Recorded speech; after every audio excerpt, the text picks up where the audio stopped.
إن الحمد لله نحمده ونستعينه ونستغفره ونعوذ بالله من شرور أنفسنا ومن سيئات أعمالنا.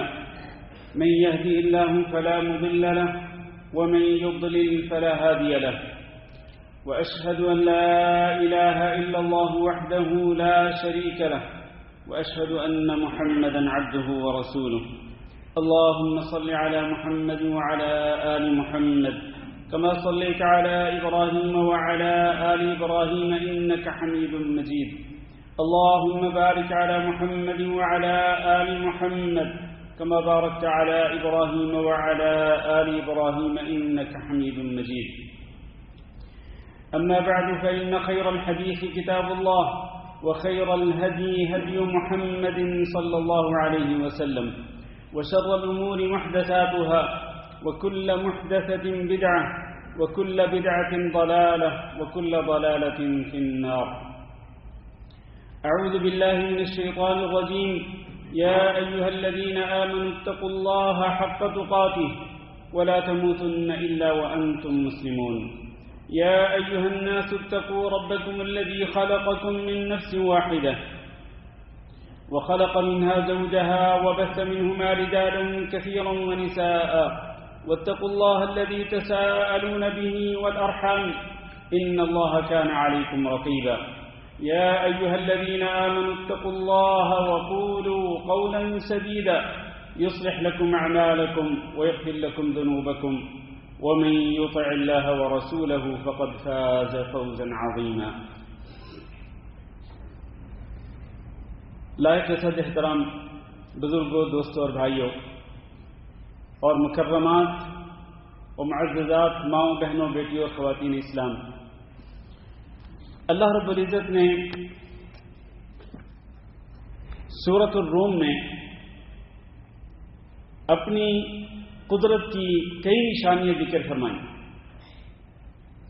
اور ان نشانیوں میں سے ایک نشانی اللہ تعالی نے یوں ارشاد فرمائی کہ وَمِنْ آيَاتِهِ أَنْ خَلَقَ لَكُم مِّنْ أَنفُسِكُمْ أَزْوَاجًا لِتَسْكُنُوا إِلَيْهَا وَجَعَلَ بَيْنَكُم مَّوَدَّةً وَرَحْمَةً إِنَّ فِي ذَلِكَ لَآيَاتٍ لِقَوْمٍ يَتَفَكَّرُونَ۔ اللہ کی قدرت کی نشانیوں میں سے ایک نشانی یہ ہے کہ اس نے تم میں سے ہی تمہاری بیویاں بنائیں،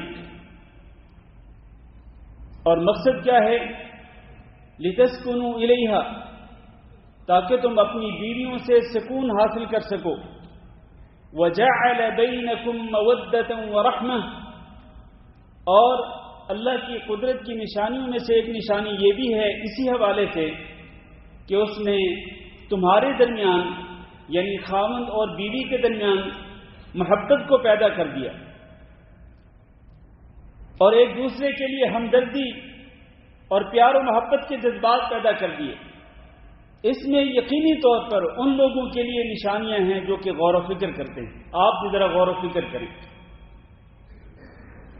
کہ ایک لڑکا اور لڑکی، ان دونوں کی آپس میں کوئی جان پہچان نہیں ہوتی، لیکن رشتے کے لیے بات چیت چلتی ہے، ماں باپ کے ذریعے، فیملیز کے ذریعے، اور آخر کار رشتہ طے ہو جاتا ہے، اور پھر نکاح ہو جاتا ہے، پھر شادی ہو جاتی ہے، اور پھر یہ فوائد حاصل ہوتے ہیں جو اللہ تعالیٰ نے قرآن مجید کے اندر ذکر فرمائے کہ خامد اپنی بیوی سے سکون حاصل کرتا ہے، اور اسی طرح بیوی بھی اپنے خامد سے سکون حاصل کرتی ہے، اور دونوں کے آپس میں، دونوں کے درمیان کل تک جب تک نکاح نہیں ہوا تھا کوئی تعلقات نہیں تھے، کوئی جان پہچان نہیں تھی، کوئی پیار و محبت نہیں تھا، لیکن نکاح ہونے کے بعد اللہ رب العزت نے اس رشتے کو اتنا پاکیزہ اور مقدس بنا دیا کہ ان دونوں کے دلوں کو جوڑ دیا، دونوں کے لیے، دونوں کے دلوں میں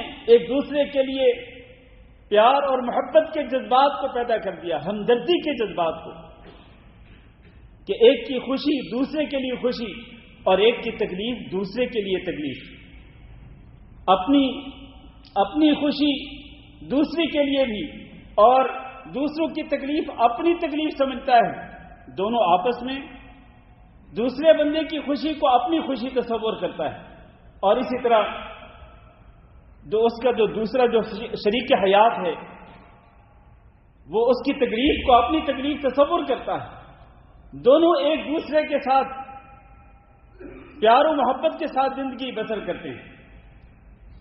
اور رسول اکرم صلی اللہ علیہ وسلم نے ارشاد فرمایا لن یری للمتحابین مثل النکاح، جس طرح پیار و محبت کے جذبات نکاح کرنے والے جوڑے کے درمیان ہوتے ہیں، اس طرح کے پیار و محبت کے جذبات کسی اور جوڑے کے اندر نہیں ہوتے ہیں.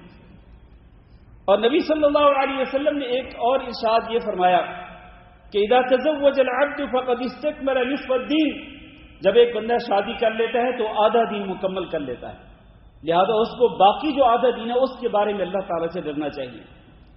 ایک اور حدیث میں نبی صلی اللہ علیہ وسلم نے ارشاد فرمایا کہ جس کو اللہ رب العزت نیک بیوی عطا کر دیتا ہے تو اللہ رب العزت نے آدھا دین مکمل کرنے کے لیے اس کی مدد کر دی، نیک بیوی. اور دوسری حدیث میں ارشاد فرمایا کہ اربع من السعادہ، انسان کی سعادت مندی کی 4 علامات ہیں، خوش نصیبی کی 4 علامات ہیں. ان میں سے پہلی علامت المرأة الصالحہ، کہ اس کی بیوی نیک ہو، اور دوسری یہ کہ المسکن الواسع، اس کا گھر وسیع ہو، کھلا گھر ہو، اور تیسری یہ کہ الجار الصالح، نیک پڑوسی، اچھا پڑوسی مل جائے، اور چوتھی یہ کہ المرکب الحنی، آرام دہ سواری مل جائے. ان 4 علامات میں سے سب سے پہلی علامت کیا ہے؟ المرأة الصالحہ، نیک عورت، جس کی صفات نبی کریم صلی اللہ علیہ وسلم نے بیان فرمائی کہ اس کا خامد اس کو دیکھے تو اس کو خوش کر دے، اور وہ اس کی فرما برداری کرے اور اپنی عزت کی حفاظت کرے اپنے خامد کی خاطر. یہ ہوتی ہے نیک بیوی، جو کہ نبی کریم صلی اللہ علیہ وسلم نے ارشاد فرمایا کہ جو دن اور رات میں 5 نمازیں پابندی کے ساتھ ادا کرے، اور وہ رمضان المبارک کے فرض روزے بھی رکھے، اور وہ اپنے خامن کی اطاعت اور فرما برداری بھی کرے، اور اسی طرح سے وہ اپنی عزت کی حفاظت بھی کرے، قیامت کے دن اللہ رب العزت اس قسم کی عورت کے سامنے جنت کے 8 دروازے کھول دے اور کہے گا جس دروازے میں سے چاہو جنت میں داخل ہو جاؤ. میرے بھائیوں اور میری ماں بہنوں اور بیٹیوں، یہ اسلام کا عظیم اور مقدس اور پاکیزہ ترین رشتہ ہے، اس کی حفاظت کرو.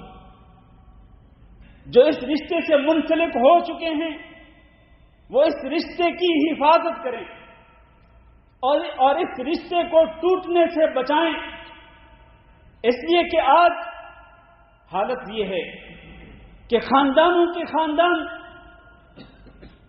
تباہی اور بربادی کا شکار ہو رہے ہیں، اور معاشروں کے معاشرے تباہی اور بربادی کا شکار ہو رہے ہیں. کس وجہ سے؟ اس لیے کہ اس مقدس رشتے کا پاس نہیں کیا جاتا. اور مرد کے پاس جو ایک ہتھیار ہے، جس ہتھیار کو وہ 24 گھنٹے اپنی بیوی پہ لٹکا کے رکھتا ہے، وہ تلوار جو اس کی گردن پہ سونپ کے رکھتا ہے، لہرا کے رکھتا ہے، اور وہ ہتھیار ہے طلاق کا. اس کی وجہ سے آج خاندان برباد ہو گئے، معاشرے برباد ہو گئے. ہم کہیں دور نہیں جاتے، ہم اس ملک کی بات کرتے ہیں. طلاق کی ریشو کیا ہے یہاں اس ملک کے اندر؟ آپ سرکاری اعداد و شمار دیکھیں. سرکاری اعداد و شمار کے مطابق سن 2022 میں 2022 میں 13,387 شادیاں ہوئیں، اور طلاقیں کتنی ہوئیں؟ 8,307 طلاقیں ہوئیں. 13,300 سے زیادہ شادیاں اور 8,000 سے زیادہ طلاقیں ہوئیں. یہ صرف ایک سال کے اندر 2022 میں. اور 2024 کی جو پہلی ششماہی ہے، جنوری سے لے کے جون تک اس ملک کے اندر 7,619 شادیاں ہوئیں اور 4,038 طلاقیں ہوئیں. آپ ذرا ریشو دیکھیں، یہ 50% سے زیادہ ریشو بنتی ہے. طلاقوں کی جو شرح ہے یہ سامنے آتی ہے. یہ تو ایک چھوٹا سا ملک ہے، آپ جانتے ہیں کہ چھوٹا سا ملک ہے، چھوٹی سی آبادی ہے، یہاں یہ ریشو ہے، 50% سے زیادہ طلاق کی ریشو ہے. اور آپ بڑے ملکوں کی طرف چلے جائیں، ہم اپنے ملکوں کا ذرا جائزہ لیں، وہاں پر شرح طلاق اس سے بھی کہیں زیادہ ہے. میرے بھائیو، آخر وجہ کیا ہے؟ ایک طرف ایک مقدس اور پاکیزہ ترین رشتہ، اللہ کے نبی یہ ارشاد فرماتے ہیں کہ جو پیار و محبت شادی کرنے والے، نکاح کرنے والے جوڑے کے اندر ہوتی ہے وہ کسی اور جوڑے کے اندر نہیں ہوتی. اور اللہ تعالیٰ نے اس رشتے کو سکون کا ذریعہ بنایا، راحت اور اطمینان پانے کا ذریعہ بنایا، لیکن یہ کچے دھاگے کی طرح یہ رشتے ٹوٹ جاتے ہیں. آخر کیا وجہ ہے؟ اور اللہ رب العزت نے قرآن مجید کے اندر اس کو پختہ عہد قرار دیا. وَأَخَذْتُمْ مِيثَاقًا غَلِيظًا. پختہ عہد ہوتا ہے خامد اور بیوی کے درمیان نکاح کے وقت. خامد یہ عہد کرتا ہے کہ میں اپنی بیوی اور پھر اس کے بعد اس کے ذریعے ہونے والی اولاد، میں اپنی بیوی بچوں کے حقوق ادا کروں گا، نان و نفقہ اور دیگر جو ضروریات ہیں وہ پوری کروں گا. اور بیوی عہد کرتی ہے کہ میں ساری زندگی کے آخری دم تک میں نے اپنے اس خامن کی خدمت کرنی ہے اور اس کی اطاعت و فرمانبرداری کرنی ہے، اور اس کے سامنے جھک کر میں نے اس کی اطاعت اور فرمانبرداری کرنی ہے، اور اس طرح میں نے زندگی بسر کرنی ہے. میں نے اپنے خامن کو سکون پہنچانا ہے ساری زندگی. یہ ایک پختہ عہد و پیمان. لیکن اس کے باوجود کچے دھاگے کی طرح آج رشتے ٹوٹ رہے ہیں. اس کی وجہ کیا ہے؟ آئیے ذرا ان اسباب پہ غور کرتے ہیں. میرے عزیز بھائیوں، ان اسباب میں سے پہلا سبب یہ ہے کہ آج ہم گناہوں کے اندر لت پت ہو چکے ہیں، معاصی اور نافرمانیوں کے اندر ڈوب چکے ہیں. ہم میں کم ہی لوگ ہوں گے جو کہ اللہ رب العزت کے فرامین اور اللہ کے احکامات کے پابند ہوں گے، ورنہ ہمارے اندر بے شمار گناہ ہیں. ہم میں سے ہر بندہ، میں اپنے سمیت کہہ رہا ہوں، ہم میں سے ہر بندہ اپنے اپنے گریبان میں جھانک کے دیکھے کہ وہ کس قدر اللہ رب العزت کی نافرمانیاں کرتا ہے. بے شک نمازی ہو، بے شک وہ روزہ بھی رکھتا ہو، بے شک وہ تہجد بھی پڑھتا ہو، لیکن اس کے باوجود کتنے گناہ ہیں جو ہم خلوتوں کے اندر کرتے ہیں، جلوتوں کے اندر. لوگوں کے سامنے تو ہم بڑے نیک اور پاک صاف بنتے ہیں، لیکن اپنے گھر کی دہلیز سے جب اندر جاتے ہیں، گھر والوں کے ساتھ ہمارا میل جول کس قسم کا ہوتا ہے؟ کیونکہ موضوع یہی ہے کہ یہ رشتے کیوں کر ٹوٹتے ہیں، نوبت طلاق تک کیوں پہنچتی ہے.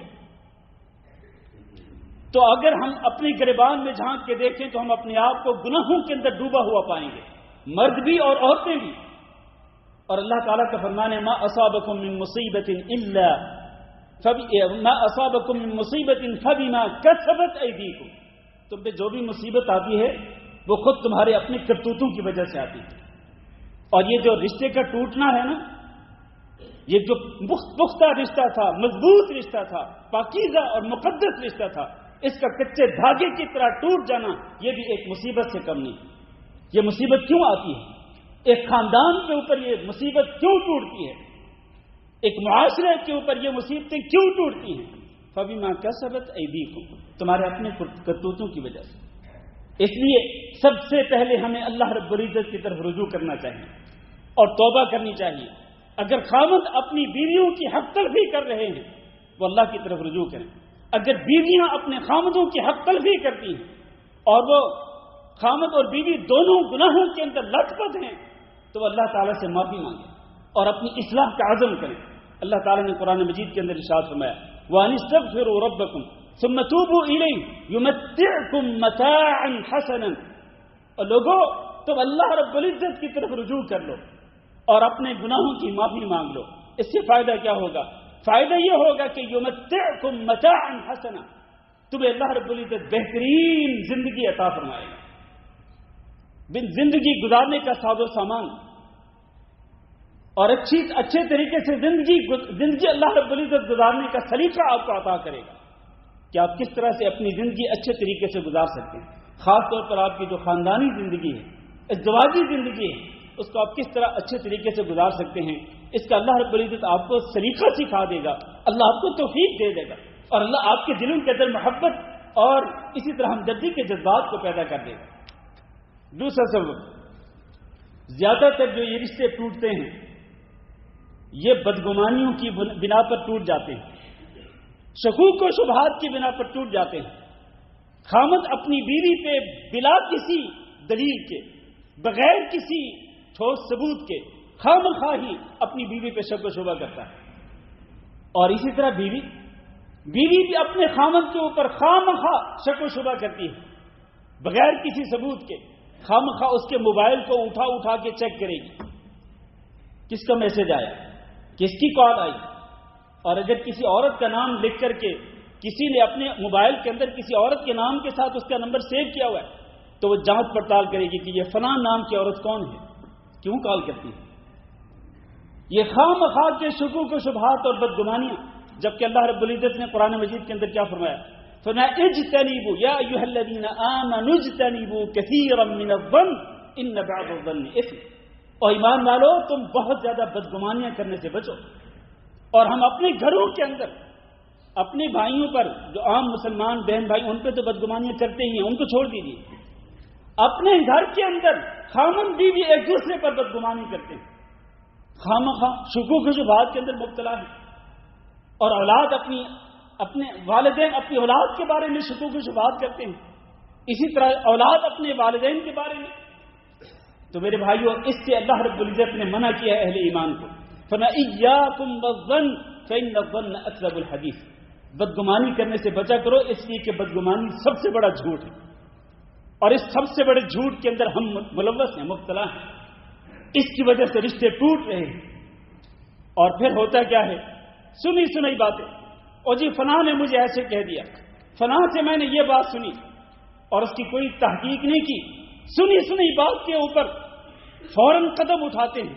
مرد طلاق دینے پر قدم اٹھاتے ہیں بغیر سوچے سمجھے. اور اسی طرح عورتیں بھی وہ خواہ اس قسم کی باتیں سنا کر وہ اپنے خاوندوں سے طلاق کا مطالبہ شروع کر دیتے. اچھا فلاں نے مجھے یوں کہا تھا, فلاں نے مجھے یوں کہا تھا, تو پھر ٹھیک ہے, پھر طلاق دے مجھے. میرے بھائیوں, اس سے رشتے ٹوٹتے ہیں, رشتے اس طرح جڑتے نہیں ہیں. اور اللہ تعالیٰ نے قرآن مجید کے اندر ایک ضابطہ بیان کر دیا سورۃ الحجرات کے اندر, یا ایھا الذین آمنوا ان جاءکم فاسق بنبأ فتبینوا. اور کوئی فاسق فاجر اگر تمہارے پاس کوئی خبر لے کے آئے تو تم کیا کرو؟ پہلے تحقیق کر لو. فتبینوا ان تصیبوا قوما بجہالہ.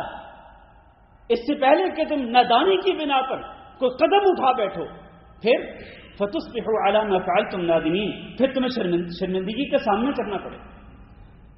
تو کسی کے خلاف کوئی قدم اٹھانے سے پہلے انسان کو سوچ لینا چاہیے کہ میں اپنی بیوی کے خلاف کون سا قدم اٹھانے والا ہوں, اور کس بنا پہ, کس بنیاد پہ, اس کی وجہ کیا ہے, اس کی دلیل کیا ہے, پروف کیا ہے. سنی سنائی باتوں پہ یقین نہیں کرنا چاہیے. اور ایسے مل جاتے ہیں ہر خاندان کے اندر, ہر معاشرے کے اندر ایسے لوگ مل جاتے ہیں, کوئی ادھر سے کوئی ادھر سے, اور دونوں طرف سے کچھ ایسی باتیں ہوتی ہیں جن کی کوئی بنیاد نہیں ہوتی, اور پھر نوبت طلاق تک چلی جاتی ہے. نوبت اس رشتے کو توڑنے کے اوپر چلی جاتی ہے, رشتہ ٹوٹ جاتا ہے, اور پھر خاندان بھی برباد ہو جاتا ہے اور معاشرہ بھی. نبی صلی اللہ علیہ وسلم کے پاس ایک شخص آیا, کہنے لگا اللہ کے رسول, میری بیوی نے جو بچہ جنم دیا ہے وہ کالے رنگ کا ہے. دوسرے لفظوں میں وہ اپنی بیوی پہ الزام لگا رہا تھا, تہمت لگا رہا تھا کہ ہم دونوں تو سفید رنگ کے ہیں لیکن جو بچہ پیدا ہوا وہ کالے رنگ کا ہے. گویا کہ میری بیوی نے کسی اور کے ساتھ منہ کالا کیا ہے اور اس کے نتیجے میں کالا بچہ پیدا ہوا. اللہ کے نبی نے فرمایا کہ تمہارے اونٹ ہیں؟ کہا ہیں. کہا ان کے رنگ کون سے ہیں؟ کہا کہ ان کے رنگ سرخ ہیں. اللہ کے نبی نے فرمایا ان میں کوئی ایک اونٹ خاکی رنگ کا بھی ہے؟ کہا ہے. تو آپ نے فرمایا وہ خاکی رنگ کا اونٹ کہاں سے آ گیا جبکہ تمہارے سارے اونٹ جو ہیں وہ سرخ رنگ کے ہیں؟ تو کہا ہو سکتا ہے کہ یہ جو خاکی رنگ کا اونٹ ہے یہ اس کے خاندان کے اندر ہو سکتا ہے کہ خاکی رنگ کا اونٹ ہو تو اس کی اس کے ساتھ مشابہت ہوئی ہو. تو اللہ کے رسول نے فرمایا کہ یہ جو کالا بچہ, کالے رنگ کا بچہ تمہارے گھر میں پیدا ہوا, ہو سکتا ہے کہ اس کے خاندان میں بھی کوئی کالے رنگ کا ہوا ہوگا, اس کے ساتھ اس کی مشابہت ہے. تو اللہ کے نبی صلی اللہ علیہ وسلم نے اس کو یہ مثال دے کر کے مسئلہ سمجھا دیا کہ خواہ شکوک کے شبہات جو ہوتے ہیں, جو بدگمانیاں ہوتی ہیں, ان کی کوئی حیثیت نہیں جب تک کہ کوئی ٹھوس پروف اور ثبوت نہ ہو انسان کے پاس. آگے چلتے ہیں. تیسرا سبب رشتے کیوں ٹوٹتے ہیں, غیرت میں افراط و تفریط. بعض اوقات ہوتا یہ ہے اللہ تعالیٰ معاف کرے کہ بعض لوگوں کے اندر غیرت نام کی کوئی چیز ہی نہیں ہوتی. اس کے نتیجے میں کیا ہوتا ہے؟ اس کے نتیجے میں اس کی بیوی بغیر پردے کے گھر سے باہر نکلے اس کو کوئی پرواہ نہیں، اور بازاروں چوراہوں اور مارکیٹوں میں گھومے پھرے، غیر محرم مردوں کے ساتھ بات چیت کرے، غیر محرم ڈرائیور کے ساتھ وہ جہاں مرضی جائے، اس کی صحت پر کوئی اثر نہیں پڑتا، کیونکہ غیرت نام کی کوئی چیز ہی نہیں ہے. نہ بیوی کے پردے کی کوئی پرواہ، نہ گھر سے بغیر اجازت کے نکلنے کی کوئی پرواہ، غیر محرم مردوں کے ساتھ بات کرنے میں کوئی پرواہ، کوئی غیرت ہی نہیں. اور دوسری طرف یہ ہے کہ بعض لوگ ایسے ہوتے ہیں، بعض مرد، کہ ان کے اندر غیرت اتنی شدید ہوتی ہے کہ وہ بات بات پہ اپنی بیویوں کو ڈانٹتے رہتے ہیں، بات بات پہ شکوک و شبہات میں مبتلا رہتے ہیں، ایسے کیوں ہوا، ایسے کیوں ہوا، ایک ایک بات پہ وہ اپنی بیوی کو ملامت کرتے ہیں. شدید قسم کی غیرت جو ہے یہ بھی نقصان دہ ہے. اس کی وجہ سے بھی آخرکار وہ جو عورت ہے وہ ایک دن آپ کی ملامت سنے گی، دوسرے دن سنے گی، تیسرے دن سنے گی، وہ کب تک برداشت کرے گی؟ آخرکار وہ کہے گی کہ اچھا ٹھیک ہے مجھے طلاق ہی دے دو، یہی بہتر ہے. میں اس طرح تمہارے ساتھ دن کی بسر نہیں کر سکتی کہ روزانہ تم ڈنڈا اٹھائے ہوئے، روزانہ تم گھر میں داخل ہوتے ہو تو تم میری بےزتی کرتے ہو، تذلیل کرتے ہو، تحقیر کرتے ہو. یہ شدید قسم کی غیرت بھی گھر کے لیے برباد، تباہ کن ثابت ہوتی ہے. اور دوسری طرف جو پہلا میں نے پہلو ذکر کیا ہے کہ غیرت نام کی کوئی چیز ہی نہیں ہے، آخرکار کیا ہوگا؟ آخرکار اس کا انجام بھی یہی ہوگا کہ رشتہ ٹوٹ جائے گا. اس لیے افراط و تفریط سے بچتے ہوئے انسان کو اعتدال کی راہ اختیار کرنی چاہیے تاکہ رشتہ ٹوٹنے سے بچ جائے. چوتھا سبب یہ ہے کہ اللہ رب العزت نے مردوں کو حکم دیا، اور میرے بھائیوں اللہ تعالیٰ نے مجھے اور آپ کو حکم دیا ہے کیا؟ وَعَاشِرُوهُنَّ بِالْمَعْرُوفِ، کہ تم اپنی بیویوں کے ساتھ اچھے طریقے سے میل جول رکھا کرو، ان کے ساتھ بہترین طریقے سے زندگی گزارا کرو. اور اس کے لیے سب سے بہتر نمونہ نبی کریم صلی اللہ علیہ وسلم کا ہے کہ وہ اپنی بیویوں کے ساتھ کس طرح وہ بہترین طریقے سے زندگی گزارتے ہیں. آپ صلی اللہ علیہ وسلم اپنی بیویوں کے ساتھ گھر کے کام کاج بھی کرتے تھے اور اپنی بیویوں کے ساتھ پیار و محبت بھی کرتے تھے، اور آپ صلی اللہ علیہ وسلم اظہار محبت بھی کرتے تھے کھانے پینے کے دوران. اسی طرح مختلف مواقع پر آپ صلی اللہ علیہ وسلم اظہار محبت کرتے تھے. عاشروہن بالمعروف. آج معاملہ یہ ہے کہ ہم مردوں نے اس آیت کو اگنور کر دیا ہے، اور جبکہ رسول اکرم صلی اللہ علیہ وسلم کے شاد گرامی ہیں، تم میں سے بہترین وہ ہے جس کا اخلاق سب سے بہترین ہو، اور اچھے اخلاق والے لوگوں میں سے بہترین وہ ہے کہ جو اپنی بیوی کے لیے اچھا ہو. یہ رسول اللہ صلی اللہ علیہ وسلم کی تعلیمات ہیں، اور آپ صلی اللہ علیہ وسلم کی احادیث مبارک ہیں، ہم ان کو نظر انداز کرتے ہیں. اس کے نتیجے میں کیا ہوگا؟ اس کے نتیجے میں جب آپ بہت برے طریقے سے میل جول رکھیں گے اپنی بیوی کے ساتھ، اور آپ کا حسن اور جو معاشرت کو جو انداز ہے وہ اچھا نہیں ہوگا، تو پھر آخر کا ایک دن برداشت ہوگی، 2 دن ہوگی، 10 دن ہوگی، 1 مہینہ، 1 سال، کئی سال آخر برداشت ہوگی، لیکن آخر کار برداشت کا جو بندھن ہے وہ ٹوٹ جائے گا، اور پھر یہ رشتہ برقرار نہیں رکھ سکیں گے آپ. اس لیے اپنے گریبان میں جھانک کے دیکھیں. ہم سب سے پہلے ہم اپنے گریبان میں جھانک کے دیکھیں اور اپنے رشتوں کو بچانے کی فکر کریں. جس طرح میں نے پہلے بھی کہا، رسول اکرم صلی اللہ علیہ وسلم نے خطبہ حجۃ الوداع کے اندر ارشاد فرمایا تھا، فاتقوا اللہ فی النساء، لوگوں تم اپنی بیویوں کے بارے میں اللہ تعالیٰ سے ڈرتے رہیں. بیویوں کے بارے میں خاص طور پر اللہ تعالیٰ سے ڈرنے کا حکم دیا اللہ رب العزت نے اور رسول اکرم صلی اللہ علیہ وسلم نے. اور اللہ نے قرآن مجید کے اندر یہ ارشاد فرمایا، ہم لوگ وہ ہیں نا کہ ہم ہمیشہ اپنے حق کی بات کرتے ہیں، میرا حق یہ ہے، میرا حق یہ ہے، میرا حق یہ ہے، جبکہ اللہ نے فرمایا وَلَهُنَّ مِثْلُ الَّذِي عَلَيْهِنَّ، جس طرح آپ کے حقوق ہیں اسی طرح ان کے بھی حقوق ادا کیا کرو. اسی طرح میرے بھائیوں، رشتے ٹوٹنے اور طلاق کی وجوہات میں سے اور اسباب میں سے ایک سبب یہ بھی ہے کہ بیویاں اپنے خاوندوں کی نافرمانی کرتی ہیں، جبکہ بیویوں کو حکم دیا گیا ہے کہ اپنے خاوندوں کی فرمانبرداری کریں. رسول اکرم صلی اللہ علیہ وسلم نے ارشاد فرمایا، 2 بندے ایسے ہیں جن کی نمازیں ان کے سروں سے اوپر نہیں جاتی ہیں. ایک وہ غلام، بھاگا ہوا غلام جو اپنے مالکوں سے، اپنے آقاؤں سے بغیر اجازت کے چلا گیا، وہ جب تک اپنے آقا کی طرف واپس نہیں لوٹے گا، اپنے مالک کی طرف واپس نہیں لوٹے گا، اس وقت تک وہ جتنی نمازیں پڑھے گا اس کی نمازیں اس کے سر سے اوپر نہیں جائیں گی۔ اور اسی طرح وہ بیوی جو اپنے خامن کی نافرمانی کرتی ہے، جب تک وہ اپنے خامن کو راضی نہیں کرے گی اس وقت تک وہ جتنی نمازیں پڑھے گی اس کی نمازیں اس کے سر سے اوپر نہیں جائیں گی۔ نمازوں کی فکر کرنی چاہیے ماؤں بہنوں بیٹیوں کو۔ اپنے خامدوں کی نافرمانی کر کے کتنا بڑا نقصان ہے کہ آپ کی نمازیں بھی آپ کے سر سے اوپر نہیں جا رہی ہیں۔ اور نبی صلی اللہ علیہ وسلم نے فرمایا لا ينظر اللہ تبارک وتعالی الى امرأة لا تشکر لزوجها، اللہ تعالیٰ اس عورت کی طرف دیکھنا بھی گوارا نہیں کرتا جو اپنے خامند کی شکر گزار نہیں ہوتی۔ وہی لا تستغنی عنہ، حالانکہ وہ اس کے بغیر رہ بھی نہیں سکتی، اس سے وہ بے نیاز نہیں ہو سکتی ہے، لیکن اس کے باوجود وہ اپنے خامند کی شکر گزار نہیں ہوتی۔ اللہ رب العزت ایسی عورت کی طرف دیکھنا تک بھی گوارا نہیں کرتا ہے۔ اور اسی طرح اسباب میں سے ایک سبب یہ بھی ہے بات بات پہ ملامت کرنا۔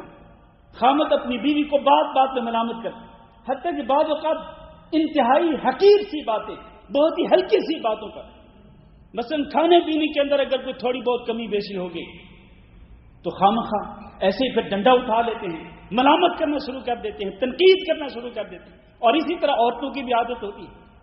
میرے بھائیوں، یہ بھی آخر برداشت کے ایک حد ہوتی ہے برداشت کی۔ کب تک ایک دوسرے کی اس طرح کی ملامتوں کو برداشت کریں گے؟ تو اس لیے اس کو بریک لگائیں، خامخواہ تنقید نہ کریں، اور اگر آپ نے کسی چیز کی اصلاح کرنی بھی ہو تو اچھے طریقے سے بھی بات کر سکتے ہیں۔ ضروری ہے کہ آپ ملامت کریں، تنقید کریں، تب آپ اس کی اصلاح کریں، یہ ضروری نہیں ہوتا۔ بغیر ملامت اور بغیر تنقید کے بھی بہتر انداز کے ساتھ، مثبت انداز کے ساتھ، پیار و محبت کے ساتھ بھی اصلاح کی جا سکتی ہے۔ اور غلطیاں تو ہر ایک انسان میں ہوتی ہے، مردوں میں بھی ہوتی ہے، عورتوں میں بھی ہوتی ہے۔ اللہ تعالیٰ نے قرآن مجید میں ارشاد فرمایا فَإِن كَرِهْتُمُوهُنَّ فَعَسَىٰ أَن تَكْرَهُوا شَيْئًا وَيَجْعَلَ اللَّهُ فِيهِ خَيْرًا كَثِيرًا۔ بعض اوقات یہ ہو سکتا ہے کہ تم اپنی بیویوں کو ناپسند کرو، لیکن ہو سکتا ہے کہ جس بیوی کو تم ناپسند کرتے ہو سکتا ہے کہ اللہ رب العزت نے اس بیوی کے اندر خیر کثیر رکھ دی۔ ظاہری طور پر تم ناپسند کرتے ہو، لیکن تمہیں نہیں پتا حقیقت میں تمہارے لیے کتنی بڑی خیر ہے اس بیوی کے ساتھ رشتہ باقی رکھنے میں۔ اور اسی طرح اسباب میں سے ایک سبب یہ بھی ہے کہ بعض اوقات انسان کی فطری ضرورت پوری نہیں ہوتی۔ فطری ضرورتیں ہیں مردوں کی بھی عورتوں کی بھی۔ مرد اگر اپنی فطری ضرورت پوری نہیں کر پاتا آخر کب تک برداشت کرے گا؟ عورت اگر اس کی فطری ضرورت پوری نہیں ہوتی وہ کب تک برداشت کرے گی؟ فطری ضرورتوں کا بھی خیال رکھنا چاہیے مرد اور عورت کو، خامد اور بیوی کو۔ اور اسی طرح سے بعض اوقات یہ بھی ہوتا ہے کہ عورت کی زبان درازی، عورت کی زبان، جس عورت کی، تمام عورتیں نہیں، ان کی زبانیں اس طرح نہیں چلتی، لیکن جن عورتوں کی زبانیں چلتی ہیں ان کی زبان درازی کی وجہ سے آخرکار نوبت طلاق تک چلی جاتی ہے۔ اس لیے اپنی زبانوں کو کنٹرول کرنا چاہیے اور سوچ سمجھ کے بات کرنی چاہیے، مردوں کو بھی اور عورتوں کو بھی۔ یہ جو گفتگو ہوتی ہے، یہ جو زبان کا زخم ہوتا ہے، یہ منتقل نہیں ہوتا۔ اگر جسم کے اوپر کوئی ویسے کوئی زخم لگ جائے کسی وجہ سے وہ منتقل ہو جائے گا، آپ اس کا علاج کریں گے اور آہستہ آہستہ وہ زخم منتقل ہو جائے گا، ٹھیک ہو جائے گا۔ لیکن یہ جو زبان کے زخم لگتے ہیں اور سیدھا جو دل پہ جا کے وار کرتے ہیں، یہ زخم پھر منتقل نہیں ہوتے میرے عزیز بھائیوں۔ اس لیے مردوں کو بھی سوچ سمجھ کے بات کرنی چاہیے اور عورتوں کو بھی اسی طرح سوچ سمجھ کے بات کرنی چاہیے۔ یہ نہیں کہ زبان کینچی کی طرح چلاتے رہے اور پھر آخر کا رشتہ جو ہے وہ فساد کا شکار ہو جائے گا، یہ رشتہ پھر باقی نہیں رہ سکے گا۔ میرے بھائیوں، ایک سبب یہ بھی ہے کہ مردوں کے اندر غیر ضروری جلد بازی ہوتی ہے اور شدید غصہ ہوتا ہے، جبکہ رسول اکرم صلی اللہ علیہ وسلم نے فرمایا کہ پہلوان وہ نہیں جو اپنے مخالف کو پچھاڑ دے، پہلوان وہ ہوتا ہے جو غصے کے وقت اپنے آپ کو قابو میں رکھے۔ گھروں کے اندر ہوتا کیا ہے، مرد کے اندر چونکہ غصہ زیادہ ہے تو پھر وہ کیا کرتا ہے، اس کے پاس ایک ہتھیار تو ہے ہی، بس بات بات پہ، چھوٹی چھوٹی بات پہ وہ پھر طلاق طلاق طلاق طلاق کا پروانہ وہ جو ہے وہ اس کے سپرد کر دیتا ہے اپنی بیوی کے۔ اور اس کے لیے اللہ رب العزت نے جو مرحلہ وار اقدامات ذکر کیے قرآن مجید کے اندر، ان کو چونکہ اگنور کیا جاتا ہے اس کی وجہ سے رشتے ٹوٹ جاتے ہیں. وہ مرحلہ وار اقدامات کیا ہیں؟ اللہ نے فرمایا واللاتی تخافون نشوزہن فعظوہن. پہلے وعظ و نصیحت کرو، سمجھاؤ اچھے طریقے سے. پھر واہجروہن فی المضاجع، بسترے الگ کر دو. اور تیسرا ہے واضربوہن، اگر ضرورت پڑے تو سزا بھی دے سکتے ہو. اور چوتھا مرحلہ یہ ہے کہ یہ پہلے تینوں مرحلے اگر کامیاب نہیں ہوتے اور دونوں کے درمیان صلح نہیں ہوتی تو پھر اس کی طرف سے ایک اور اس کی طرف سے ایک فریق، ایک تھرڈ پارٹی جو ہوتی ہے ثالث مقرر کر لیں جو ان دونوں کے درمیان صلح کرا دیں. لیکن مرد کیا کرتا ہے؟ ان چاروں مرحلہ وار اقدامات کو اگنور کر کے شدید غصے میں آ کر وہ فوراً طلاق کا پروانہ تھما دیتا ہے. تو یہ بھی گھر ٹوٹنے اور رشتہ ٹوٹنے کے اسباب میں سے ایک بنیادی سبب ہے اور بنیادی وجہ ہے. لہذا میں اپنے بھائیوں کو نصیحت کروں گا کہ اپنے غصے کو کنٹرول کرو اور جلد بازی سے کام نہ لیا کرو. یہ طلاق ایک ایسی چیز ہے کہ طلاق کا لفظ بولنے سے پہلے ایک بار نہیں، 10 بار نہیں، بلکہ 1000 بار سوچنا چاہیے. اس لیے کہ اس کی وجہ سے خاندان برباد ہو جاتے ہیں. صرف آپ کے اور آپ کی بیوی کے درمیان تعلق ختم نہیں ہوگا بلکہ خاندانوں کے خاندان اجڑ جاتے ہیں اس طلاق کی وجہ سے. اس لیے 1000 مرتبہ سوچ لینا چاہیے. تو یہ بعض اسباب ہیں میرے عزیز بھائیوں کہ جن کی بنا پر طلاقیں ہوتی ہیں، جن کی بنا پر طلاق کی ریشو ایک چھوٹے سے ملک کے اندر وہ 50% سے بھی زیادہ ہو جاتی ہے. تو اس لیے ہمیں چاہیے کہ ہم ان اسباب کو دور کریں اور اللہ رب العزت نے جو مقدس رشتہ بنایا ہے جس کے اندر پیار ہے، محبت ہے، ہمدردی ہے، اس رشتے کا تحفظ کریں، اس رشتے کو بچائیں اور اس کو توڑنے سے اس کی حفاظت کریں. اللہ تعالیٰ سے دعا ہے کہ اللہ ہم سب کو اپنے دین پر اور اپنے احکامات پر اور اپنی تعلیمات پر عمل کرنے کی توفیق دے. استغفر اللہ لی ولکم ولسائر المسلمین فاستغفروہ انہ هو الغفور الرحیم.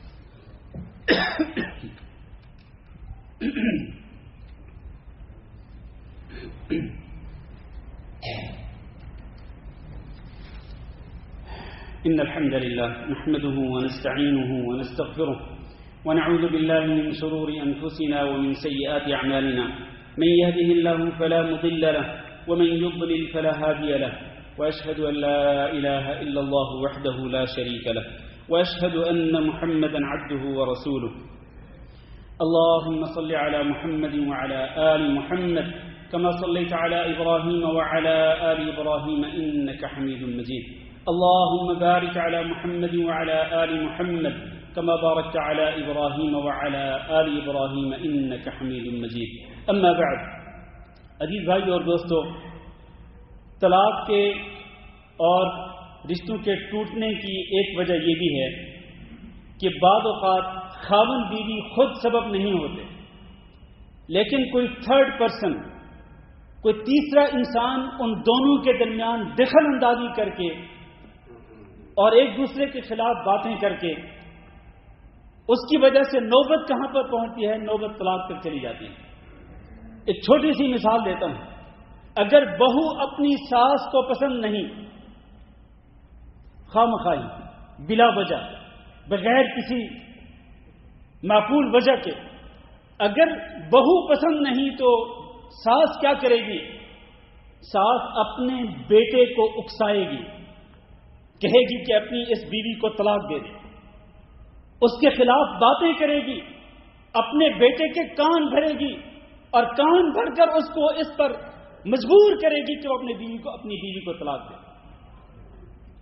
اور اسی طرح بعض اوقات جو بیوی ہے، بیوی کے کان بھرنے والی بھی عورتیں موجود ہیں جو اس کے کان بھر کر اس کے خامد کے خلاف باتیں کر کے اس کو مجبور کرتی ہیں کہ وہ اپنے خامد سے طلاق کا مطالبہ کرتی ہے یا پھر وہ خلا کا مطالبہ کرتی ہے. تو کسی تھرڈ پرسن کی وجہ سے، ان کی مداخلت کی وجہ سے بعض اوقات رشتے ٹوٹ جاتے ہیں. اور یہ جو مداخلت کرنے والے ہوتے ہیں نا، چاہے وہ کوئی ساس ہو، چاہے کوئی مرد ہو، چاہے کوئی عورت ہو، جو بھی خامد بیوی کے رشتے کو توڑنے کی کوشش کرتا ہے وہ ذرا حدیث سن لیں. اور حدیث صحیح بخاری میں نبی صلی اللہ علیہ وسلم نے ارشاد فرمایا، لیس منا من خبب المرأة على زوجها، وہ ہم میں سے نہیں جو کسی بیوی کو اپنے خامن کے خلاف اکسائے، یا کسی خامن کو اس کی بیوی کے خلاف اکسائے، وہ ہم میں سے نہیں ہے۔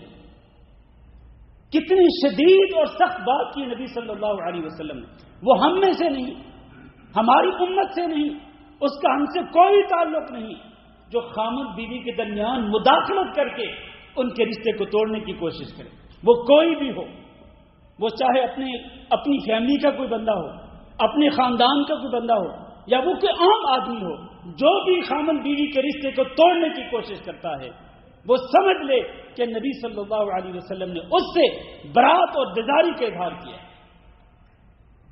اور بس آخر میں ایک بات کر کے، میرے سامنے کئی کیس آتے ہیں، ان کیسوں میں سے ایک کیس جو ابھی کل ہی مجھے معلوم ہوا کہ ایک شخص ہے جس کی 7 سال سے شادی ہو چکی اور اس کی اولاد بھی ہے، اس کا شادی سے پہلے بھی کوئی افیئر چلتا تھا، شادی کے بعد بھی اس کا افیئر چل رہا ہے، اور اب وہ اپنی بیوی کو چھوڑ کر اس کو وہ طلاق لینے پر یا خلا لینے پر مجبور کرتا ہے، اور وہ اس کا افیئر کس کے ساتھ چل رہا ہے؟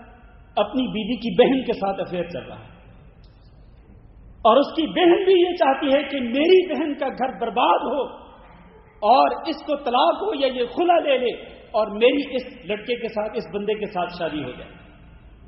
آج نوبت کس حد تک چلی گئی، کس حد تک ہم گر چکے ہیں، ہم گھٹیا پن کا، سطحی پن کا ہم شکار ہو چکے ہیں۔